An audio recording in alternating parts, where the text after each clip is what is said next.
오일의 장막 같은 몸 무너질 때는 모르나 정령이 내가 알기나 주 예수 집이 입인 주 예비하신 집인 주 예수 배울 때에 꺼내 찬송하겠네 주 예수 배울 때에 꺼내 찬송하겠네.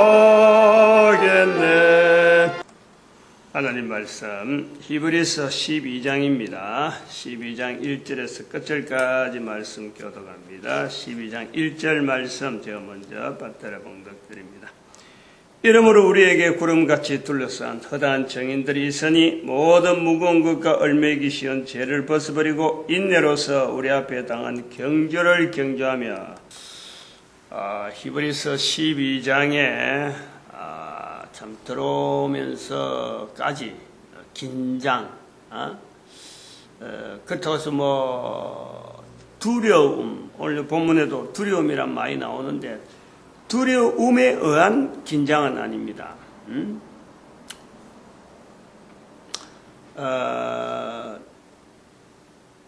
이런 환경이 그러니까 유대인의 환경에 대한 이 환경의 깊이 내용도 모르면서 본문하고 전혀 맞지 않는 그런 어떤 표현이 나올까? 시대가 벌써 2000년이 지났고 유대인들하고는 전혀 맞지 않는 그 환경 속에 살아온 자가 유대인에게 보내는 사도 바울의 편지다. 이 설정 때문에 이 관계가 굉장히 갭이 있으니까 그 갭을 좁히는 과정에서 나오는 어떤 긴장감이죠. 히브리서를 하면서 12장까지 넘어오면서 우리가 늘 견제해야 되고 또 13장도 마찬가지지만 한 장 한 장, 한 절 한 절 이거는 옛적에 여러 모양 여러 형태로 선지자들에게 말씀했다. 옛적에 선지자라 옛적에. 그래서 그러면 지금은 이것은 그러면 우리에게는 사도 바울이 있었어의 옛적이기 때문에 사도 바울하고 사도 바울이 바라보는 옛적은 2000년 전이라 2000년 동안에 있는 내용을 갖고 옛적이라. 그러면 사도 바울이 있는 기록하고 난 다음에 사도 바울부터 지금까지 2000년이라. 그러면 지금에서 볼 때 히브리서는 우리가 바라보는 시각은 사도 바울의 계시록적이고 이게 종말론이다 라는 시각으로 보자. 그러니까 이것이 얼마나 어려운 성경이냐 하는 것을 이제 제가 지금 설명하는 거예요. 사실 제 개인적으로도 지금 이제 12장까지 오니까 로마서가 16장까지 되어 있고 히브리서가 13장까지 되어 있는데 로마서가 다들 참 어떻게 보면 좀 어렵다 하고 있는데 근데 실제로 제 같은 경우는 편안하게 지내왔어요. 편안하게 그냥 있는 거 그냥 어떤 느낌 그냥 그대로 했어요. 근데 히브리서는 그렇지 않더라는 거예요. 더 어렵다. 더 어렵고 더 조심해야 되고. 이런 것에서 좀 차이를 느낀다 하면은 이 히브리서에 대한 자료가 너무 없고, 있다 그래도, 마치 신학자들이 주가 돼가지고, 그들이 해석한 내용이 글로서 나와가지고, 용도가 어디로 되냐면 설교하는 용도로서 이게 주로 자료로 남아있는 거예요. 그럼 그거는 제가 볼 때는 100% 쓸모없는 거라. 이 히브리서를 해석하는데 100% 쓸모없다는 것은 벌써 시작자들의 자세가 히브리서가 지금 성경에 사도 바울의 글 중에서 사도 바울의 글도 아니고 다른 사람 글도 아닌 애매한 14가지의 편지가 있는데 그 14번째 들어있는 거예요. 여기서부터 출발하는 신학자들의 자세, 거기서 나오는 설교를 위해서 어떤 해석을 해놓은 그 글들, 이걸 이제는 자료를 가지고 설교 현장에서 설교하기 위해서 실제로 쓰고 있는 목회 현장이라 그러면요, 100% 그거는 참으로 참고할, 참 어찌 보면 일고의 가치도 없는 그런 얘기예요. 철저한 지금 현재 살아있는 유대인들 그 덩어리가 지금 뭐 나름대로의 자기들의 살아가고 있는 환경 바운다리가 어느 정도 일정한 한정이 있고, 그거 가면 유대인들이 생활 풍습이 그대로 살아서 구약 성경에 있는 그 어떤 흐름 자체를 얼마든지 지금 같이 공유할 수 있는 그 시대에 의해서 예수 그리스도를 저들이 죽였는데, 그런데 이걸 예수 그리스도를 구주로 받아들이라 하는 입장이 있어야만 되는 사도 바울의 그 심정을 어떻게 이 2000년 후 지금에 이걸 책상에서 이 나올 수 있는가? 적어도 어느 정도 가까이 가려고 하면은 전도하는 현장에서 비록 유대인들은 아니지만은 동일한 환경은 가지고 있을 텐데, 동일한 환경, 책상이 아니라는 거예요.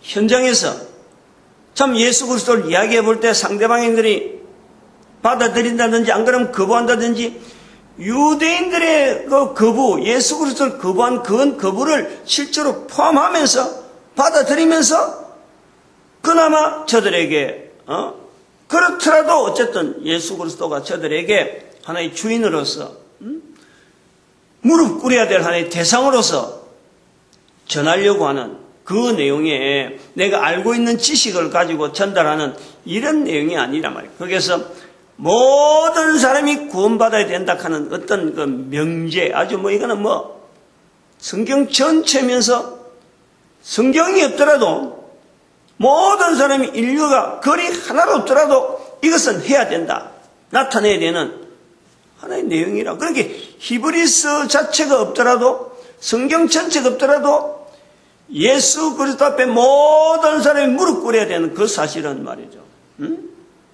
글이 있어서가 아니고 글이 없어서도 아니고, 이거는 모든 사람에게 다 적용되어지는 예수를 그리스도라고 고백할 수 있는 이런 중심이 어디서 나오느냐? 처음부터 주어지는 것도 아니고, 전도 현장에서 자꾸 있다 보면 이게 자꾸 용서서요. 처음에는 아는 것 가지고 요거 하면 되는가 하고 쩔쩔매면서 하다가 이것이 발전하면서 그런 마음으로, 마음이 아주 크게 되어지는 거예요. 눈도 시각도 커지고, 자기 인생 연륜도 나는 깊어가고, 사람 관계에서도 참 어떤 일정한 방향으로 가는 것이 다른 사람들이 보여지고, 저 사람 입에서 나오는 건 저런 거고, 전도하는 길에서 항상 살아가는 거고, 요렇게 방향이 다른 사람들 보여지고, 자기도 뭔지 모르게 에녹이 이끌림 받듯이 하느님과 동행하는 삶을 사는 것처럼 자기도 그런 것이 느껴지고 할 때에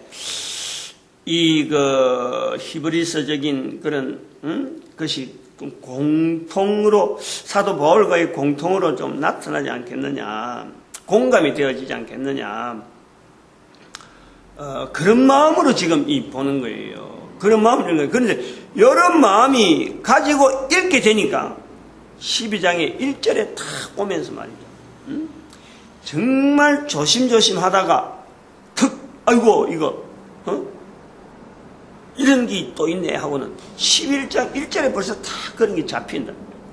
그래서 이 긴장을 놓칠 수 없고, 이제 다 왔다 싶어서 13장 하면 이제 끝났는데 하고 그것만 하고 막 달려가다가 또 하나 턱 부딪힌 거예요. 뭐냐면은 여기 지금 말씀에 얼매기 12장 1절에 얼매기 모든 무거운 것과 얼매기 쉬운 죄를 벗어버리고, 이 부분이야. 죄를 벗어버리고, 또 인내로서 우리 앞에 당한 경주를 경주하며 2절에 보니까 저는 그 앞에 있는 즐거움을 위하여 십자가를 참으사. 십자가를 참는다.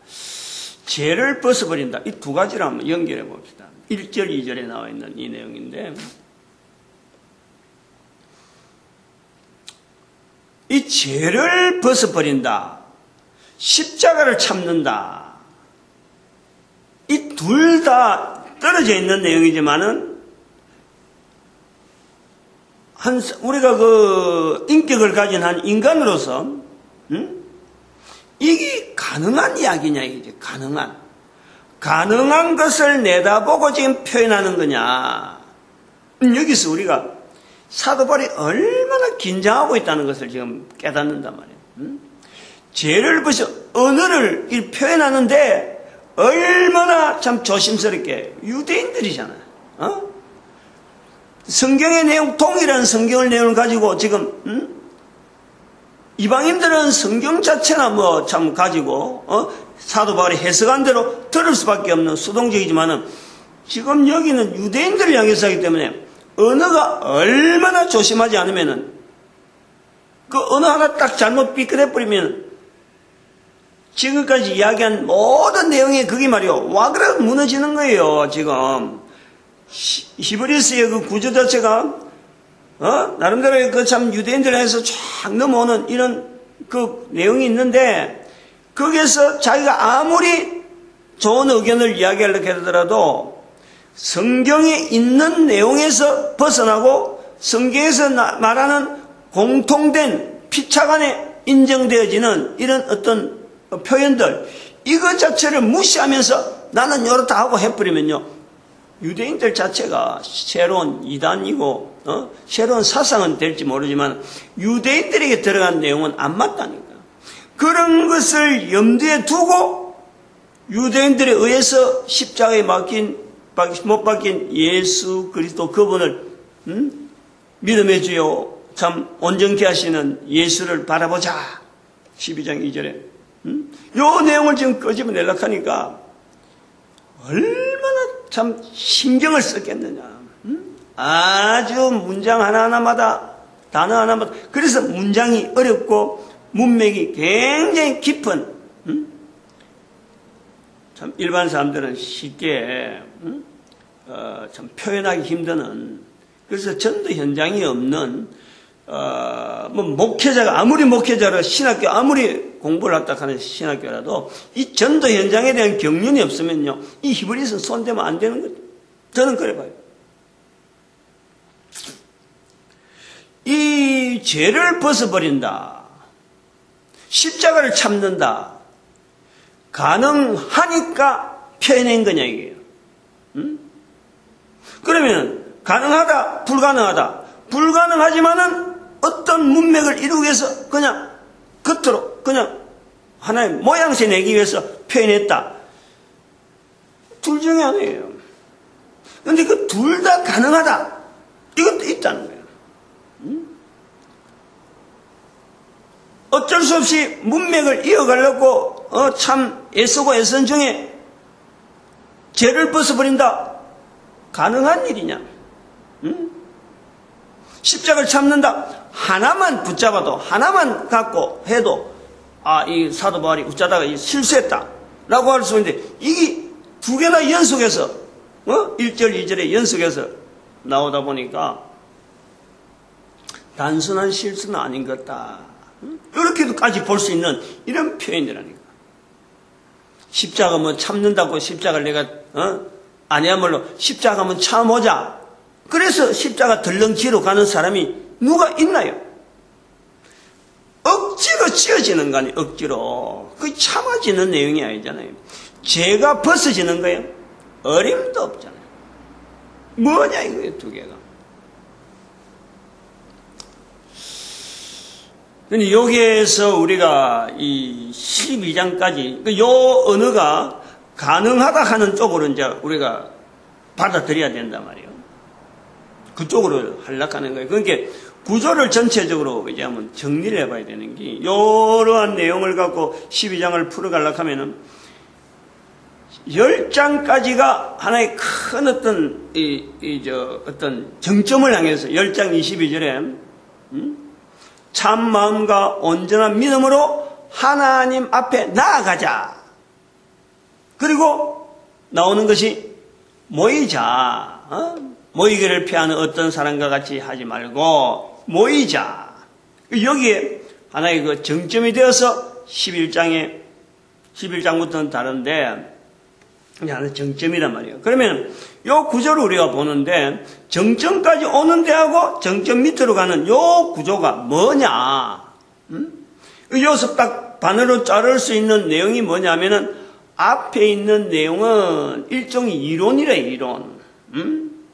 요 뒤에 부분을 나타내기 위한 이론 부분이라. 그 이론 부분의 정점이 쫙 올라가서 참 마음과 온전한 믿음 하는 요 이론까지, 즉 예수 그리스도를 바라보며 예수 그리스도를 향해서 예수 그리스도의 자리를 유대인들이 알아볼 수 있는 그런 형태로 대제사장, 멜기세덱의 반차 뭐 이렇게 해서 예수 그리스도 자리를, 그래서 하나의 새 언약의 자리로서 예수 그리스도가 정점으로, 그리고 그 대제사장이 바로 자기를 위해서 속죄하는 것처럼 아론의 반차에서 자기를 위해서 속죄하는 것을 제사물을 가져가듯이 멜기세덱의 반차의 대제사장은 바로 자기 몸을 가지고 간다. 그래서 몸을 버리는 것에 대해서 이 언약의 완성 전체의 부족해서 인간으로는 도무지 완성할 수 없는 그 완성을 완성했다 하는 것으로 나타난다면, 여기에서 유대인들의 일반적인 어떤 그 패턴, 언어의 패턴, 우리가 그걸 연결해 보면은 어떤 이론이나 어떤 가르침이에요, 생활화되어지지 아니하고 생활로서 나타나지 않고 행동으로서 눈에 보이지 않는 그런 어떤 그 이론은요, 유대인들은 절대 하지 않는다는 거예요. 그 유대인들의 간섭이고 유대인들의 은행의 어떤 가르침의 하나의 모델적인 부분이라니까. 어떤 내용을 이야기를, 기본적인 부분을, 기초적인 이론을 쫙 이야기하고 실제로 그것을 생활을 할 수 있는 부분을요, 항상 뒷부분에다가 엮는 거예요. 그래서 항상 이 내용이 유대인들에게 있는 언어 속에는 늘 이 부분이 있어요. 앞부분은 이론, 여러 가지 모든 사람이 다 알 수 있는 이론. 그리고 뒷부분에는 그걸 받은 개인이 어떻게 생활하고 삶 속에서 나타낼 것이냐. 이 구조가 항상 이 두 개가 늘 있단 말이에요. 그래서 정점이라 할 때는 바로 이 부분을 염두에 둔다는 거죠. 11장, 12장, 13장. 히브리서 11장, 12장, 13장은 요 10장까지 넘어오는 그 내용을 근거로 해서 개인이 어떻게 이것을 나타내느냐 하는 데서 우리가 이걸 본다는 거죠. 그래서 11장의 같은 경우는 바로 하나님께 나아가는 자는 바로 기쁘시게 함이고, 기쁘시게 하는 것, 그가 계신 것, 상 주시는 자, 이심에서 상에 대한 미련을 두고 있었던 거예요. 상에 대한 미련. 그래서 모세도 11장 26절에 모세도 상을 받았다. 10장 마지막 부분에 10장 35절에 거기에도 상이 있다 하고 이야기를 하면서 상 연결되어 놓고 있단 말이에요.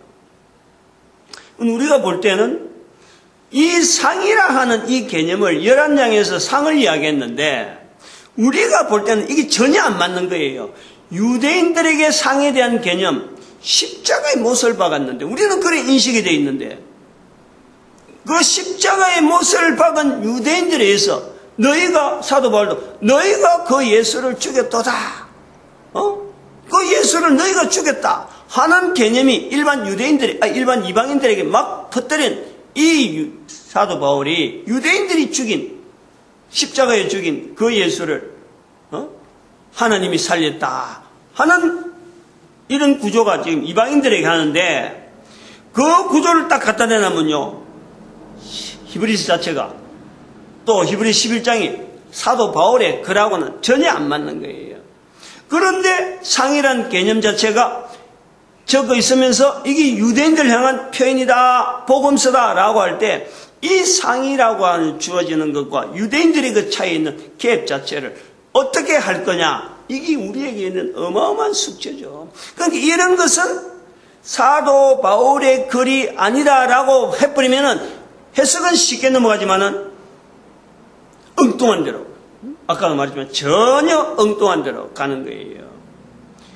우리가 여기 아주 중요하고 깊은 내용, 그리고 요 12장에서 넘어오는 바로 요거하고 연결해서 우리가 바라봐야 될 유대인들의 자리가 있단 말이에요. 유대인들의 자리. 유대인들이 그러한 모습을 보여주는 것은 오늘 여기에 나오는 것은 뭐냐니까 4절 5절에도 아직 피 흘리기까지는 대항치 아니하고 죄와 싸우되 피 흘리기까지 대항치 아니하는 아직까지 어린 모습이라는 거예요. 5절에도 보니까 아들들에게 권하는 같이 잊었다. 이게 너희에게 건면하신 말씀을 잊었도다. 유대인들이 하나님 예수님을 십자가에 못 박은 그 상태가 그것 자체로서 유대인을 자체를 완전히 멸절받을 어떤 제목으로 보는 것이 아니라 우리는 그렇게 해서 AD 70년 사건을 막 덮어버릴 거니까 눈이 가려진 거예요. 그러나 유대인들에게 복음을 전하는 사도 바울에게 있어서는 어떻게 하든지 전해져야 되고 이것이 유대인들이 이걸 받아들여야 되는 안타까운 심정이 있다 보니까 그것 자체를 해석을 해주는 거예요. 아직까지 죄와 싸우는 일 자체에서 피 흘려서 십자가에 못 박혀 죽으신 예수 그리스도가 피 흘려서 죄와 싸우는 그 모습까지는 너희들이 아직 받아들일 형편이 안 됐다. 피 흘리기까지 아직 못한다는 거예요. 4절 5절이. 죄와 싸우되 아직 피 흘리기까지는 대항치 아니하고 아들에 권하는 같이 말씀을 잊은 상태로서 아들에게 있어서 말씀을 아들에게 전하는 그 이야기처럼 아들 자체는 아직까지 어린 아들로서 말씀 자체에 대한 그 힘을 그래서 피 흘리기까지 싸워야 되는데 그 피 흘리기까지 싸운 자세가 아니가 있으니까 예수 그리스도를 십자가에 못 박을 상태밖에 되지 않았다. 상은 여전히 있다는 거 아니에요. 상은 상 자체가 완전히 주어졌다는 게 아니고 상이 있으니까 이 상을 향하여 나아가라. 그래서 너희들이 지금 어떤 상태로 있느냐 하는 것이 나오면서 12장에 징계 이야기가 수없이 나오는 거야. 징계. 현재 있는 이스라엘 백성들의 상태 자체를 어떻게 받아들일 것이냐. 징계 상태로 봐라. 이걸 아예 필요 없다. 인류 가운데 소멸되어야 된다. 이런 구조가 아니고 아버지를 잘 아는 아들과 같이 아버지가 결코 아들에게 징계는 할지언정 아들을 위해서 준비하는 상을 절대요 이걸 다른 사람한테 준다든지 이거 자체를 없다라고 하지 않는 아들을 위해서 상을 주기 위해서 지금 현재는 징계받는 상태다. 상과 연결된 징계예요. 상하고 징계는 완전히 거리가 있지만은 유대인들에게 있어서의 그 상태는 아들의 상태로 되어진 하나님을 불러야 되는 그 자리가 나아가야 되는 근본적인 자리가 있기 때문에 상을 주시려고 하나님은 지금 징계를 내리시고 있는 중에 유대인들이 바라고 보는 그 가나안 땅의 복지 자기들이 그리스도로 말미암아 통치되어지는 그 나라를 바랐는데 그것이 아직 되어지지 않는 그 상태가 우선적으로는 징계고 오늘 우리가 성경을 읽으면서 예수님을 십자가에 죽인 그 유대인들이 어떻게 해서 상하고 연결되느냐 그 상태가 징계의 상태다. 우리에게 알려주는 내용이고 이것을 마지막 어떤 계시록적이고 종말적으로 우리가 볼 때는 1945년 사건 자체를 이스라엘의 회복이라는 사건 자체를 우리는 봤단 말이에요. 보면서 우리는 아하 이제는 우리 인류가 전체적으로 이스라엘을 통해서 하나님이 섭리하여 주시는 이스라엘의 그 구조 자체를 하나님께서 상 주시는 자이심에 대한 그 자리를 바라보도록 만들고 있는 거예요. 지금 그 상도 완벽한, 우리가 볼 때는 하나의 상의 모양이 나오지만은 완벽한 상태의 상이라보다도 여전히 징계를 하고 계시면서 완벽한 상을 향해서 나오는 그 구조를 우리가 엿볼 수가 있다는 거예요. 이 종말론적이면서, 그리고 한편으로는 유대인들이 이야기하게 가는 거지만은 오늘 우리가 살고 있는 시대에 우리가 성경 자체가 사라지고 있는, 성경의 기록이 끊어져 있음에도 불구하고 여전히 성경 속에 나오는 그 이스라엘, 유대인의 그 자리를 여전히 똑같은 시각으로 구원의 대상, 또 한편은 상 주시는 것의 대상, 그리고 모든 인류에게 표본으로 보여주려고 하는 그 대상으로서 이스라엘 자리가 여전히 있는 거예요. 이것이 참 어찌 보면은 히브리서를 설명하기가 굉장히 힘이 드는 그런 어떤 구조에서 나오는 어떤 차이, 어떤 갭, 이런 것이 작용한 것이 아닌가 이래 보는데, 죄를 벗어버린다, 십자가를 참는다 하는 것을 한번 좀 우리가 가능성적으로, 가능한, 둘 다 가능하다 하는 이런 표현에 한 번 더 이제 접근해 보면은 그래요. 이 죄를 벗어버린다 하는 이것은 개인의 의지로는 되는 게 아닙니다. 그러나 이것을 가능하다라는 것을 볼 때 죄를 벗어버린다는 것은 우리가, 즉 그리스도 안에 있는 우리에게 죄를 벗어버린다 하는 말이 가능하다는 것은 우리가 죄를 거부할 수 있다. 이 개인적인 어떤 성향에서 이 죄를 벗어버리는, 죄를 지향하는 부분에 있어서 우리가 말이죠, 멀어질 수 있다. 요 개념이 아닌가 보는 거예요. 죄를 벗어버린다 하는 것은 이거는 개인적으로 죄에 대한 지향하는 내용을 우리가 죄에 지향하는 이 성향 자체를 개인적으로 차단할 수 있는 능력이 그리스도 안에 있다. 11장부터 시작되는 요 어떤 행동으로 나타나는 부분에서 우리가 접근해 보는 거예요.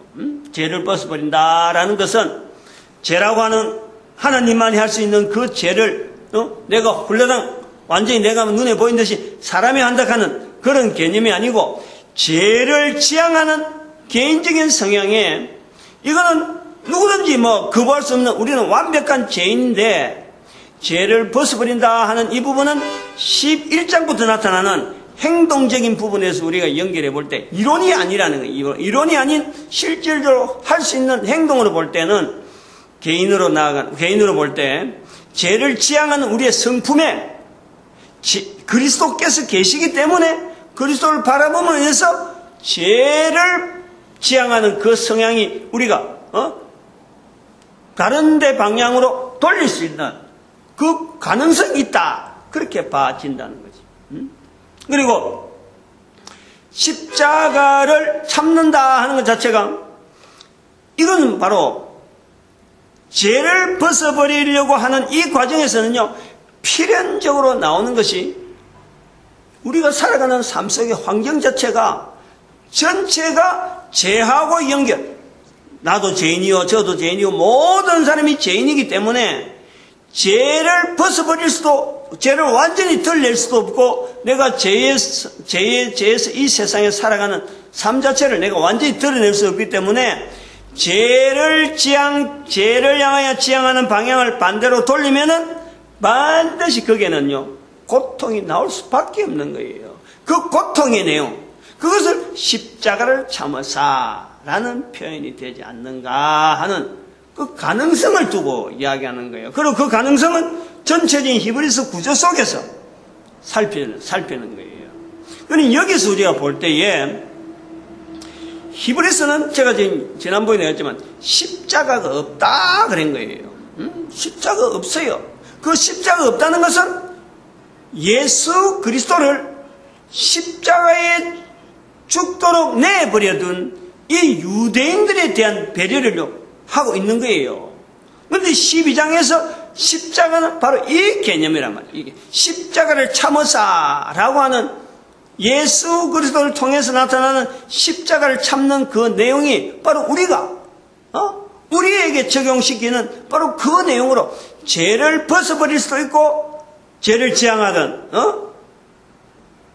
그 인간들의 성향이 그리스도로 말미암아 바라보는 그리스도로 말미암아 이것에서 방향을 돌릴 수 있고 그리고 그리스도가 십자가를 지셔서 그 전에 11장까지만 하더라도 10장까지만 해도 피 흘린 이야기는 하더라도 대제사장은 피 흘린 이야기도 그 십자가에서 피 흘렸다는 소리는 빠지거든.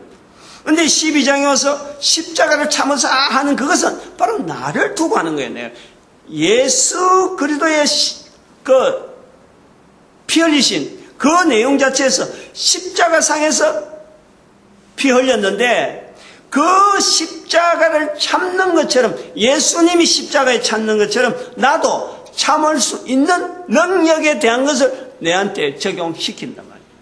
그렇게 보는 거예요. 그러니까 제 해석 자체가 100% 다 옳은 내용이다. 그러나 그렇게 보지 않지만은 그러나 어떤 기존에서 볼 때는요, 이렇게라도 해석을 하면서, 우리가 이 참, 유대인들에 대한 그 어떤 구원, 그 어떤 복음, 예수를 십자가에 못 박은 대로 죽이고, 우리 후손들이 그러면 그걸 받겠다 하고 막 고백한 그걸 가지고, 그 내용이 과연 유대인들의 멸망을 하기 위한, 멸망의 어떤 내용으로 볼 거냐? 절대 그렇지 않다. 절대 그렇지 않다.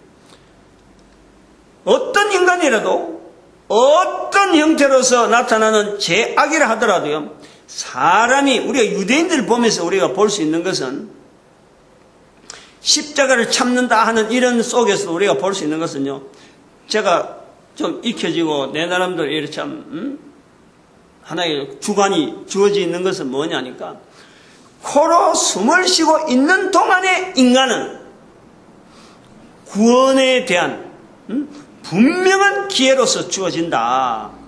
저들에게도 상급이 하나님으로부터 주어지는 상급이 받을 수 있는 기회가 있다. 코로 숨을 쉬고 있는 동안은 이거는 모든 인간들에게는 가능성이 있다라고 보는 거예요. 제가 이거 아니라고 만약에 이야기할 수 있고 그것이 나타난다. 그런 것을 통해서 나를 덮어진다 하더라도 저는 그걸 변할 생각은 없어요. 내가 거기다가 같이 동성할 생각이 없는 거예요. 저에게는 어쨌든 간에 모든 인간은 이 땅에 있는 동안이 천국 누리는 기회고, 천국은 지금부터 코로 숨을 쉬고 있는 지금부터 천국이 시작되는 거지, 천국을 누려지는 거지, 죽어서부터가 아니라는 거예요. 지금부터 언제? 그리스도로 인해서 죄 용서라는 것이 내한테서 인정이 되고 내 스스로가 인정을 하든 인정하지 않든 간에 예수 그리스도라고 하는 이름 자체가 내 입에서 나오는 그 자체를 나는 하나님 앞에서 죄 씻음에 대한 것을 분명하게 인식할 수 있는 하나의 연결점이라니까.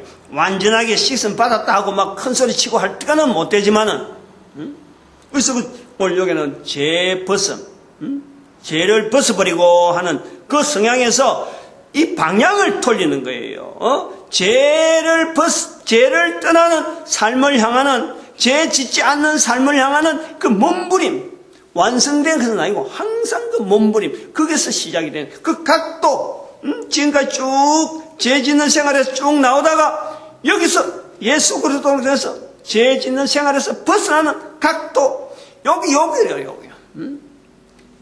완전히 죄를 벗어났다. 죄하고 완전히 상관없는 삶을 살았다. 그 기점은 코로 숨을 쉬는 것이 끝나는 기점이다. 그 안에는 우리가 이 죄에 대해서요, 어느 누가 완벽하게 십자가도 참을 수 없고 죄를 벗어버릴 수 있는 이 완벽한 상황이 아니에요. 그러나 거기에는 차이를 보인다. 적어도 예수 그리스도가 십자가에서 참아진 것처럼 나도 참을 수 있는 능력이 있겠다 하고 그 자리에 그런 방향으로 들어가는 거지. 완전하게 내려내서 십자가에 참는 그 고통이 내한테 완전히 완성되었다. 그렇게는 보지 않는. 그래서 우리가 이 코로 숨을 쉬는 이 기간은요, 이거는 어마어마한 기회라는 거예요. 근데 그 기회가 모든 인간들에게 다 주어져 있다는 거예요.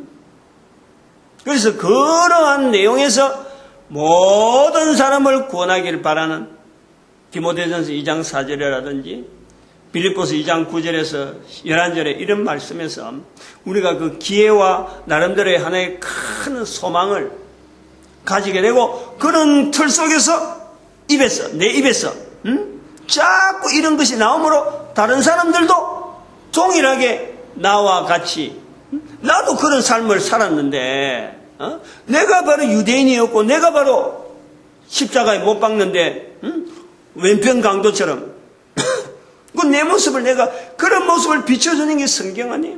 그걸 보면서 내 모습을 찾아야 되는 것이 또한 우리가 오늘 있는 우리고 그게 종말론적인 종말론. 그런 것이 개인적으로의 어떤 종말 끝을 내는 거죠. 지금까지 걸어온 것에서 끝을 내고 그리스도 안으로 돌아오는 그리스도를 통해서 새로운 세계를 맞이하는 그게 바로 종말인 거라.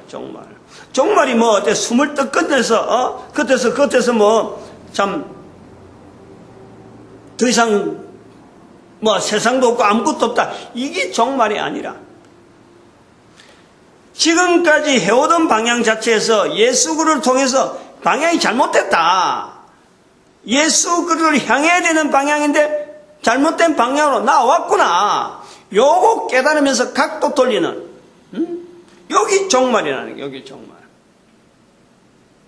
그래서 2012년을 인류의 종말이라고 감히 선언할 수 있는 것도 1945년의 사건 자체를 2012년에 비춰서 이거 인류 전체가 알아야 될 내용인데 요거 그냥 덤벙대고 그냥 넘어가는구나. 그냥 얼버무리구나. 여기에 대한 자각이 있어서 아예 선언을 하자. 그리고 본인이 내가 생각해서 2012년을 뭐 써내라고 한 것도 아니고 계기가 있은 거예요. 20이라고 하는 동굴에서 기도한 중에 20이라고 하는 숫자를 외친 거 그게 2012년 동안에는 그것이 종말이 될 거다. 2012년은 종말할 거다. 생각은 아무것도 안 했어요.